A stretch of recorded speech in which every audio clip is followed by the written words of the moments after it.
Hey, what's up everybody? Welcome back. Brendan again in the car outside the gym going in for deadlift day. So this is going to be day 4 on this program that I'm crafting. I've been getting a lot of questions on it. And to be honest, this is the first time I'm running through. So as I'm doing this, a lot of things that look good on paper might not necessarily translate well when you put them in action. So I'd like to run through this once or twice. Then what I'll do is I'll probably create a video similar to the full video that I made and maybe put up like a PDF along with it and give it out to you guys if you want to try it. But it really depends on how it goes. Obviously, if it doesn't really work too well or I don't see any progress on it, probably not something that I'm going to spend a lot of time on making for you all. So just to give you that update, because I've been getting a lot of questions. When I figure it out, you guys will be the first to know. So let's get to the workout.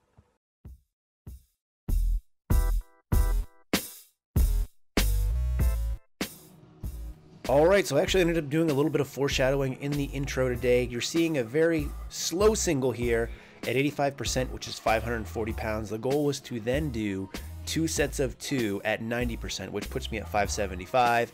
And this weight was moving extremely slow. Now, if you watch my last front squat video, I had talked about having some days where you really go based off feel and have other days where you're based off percentages, and there's pros and cons to both.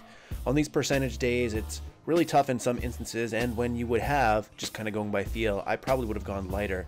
But since this was on the program, this is what I wanted to do.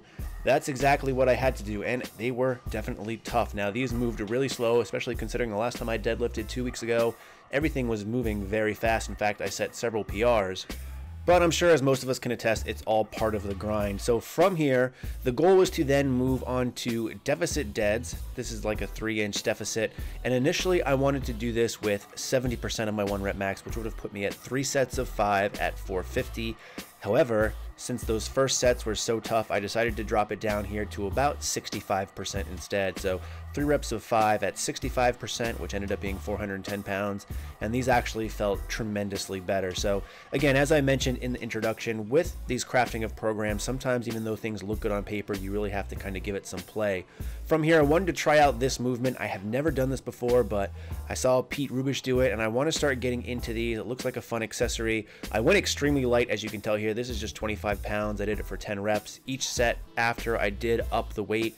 But anytime I do anything new, I'm really overly cautious, and I don't want to go too heavy because even though it feels easy, the next day I might find out that I snapped my shit up. So after this, I did 2 sets of pull-ups, as many reps as possible, and that was the workout for the day. As always, you can find out more if you want to follow me on Fitocracy. In the meantime, thanks for watching, and stay big.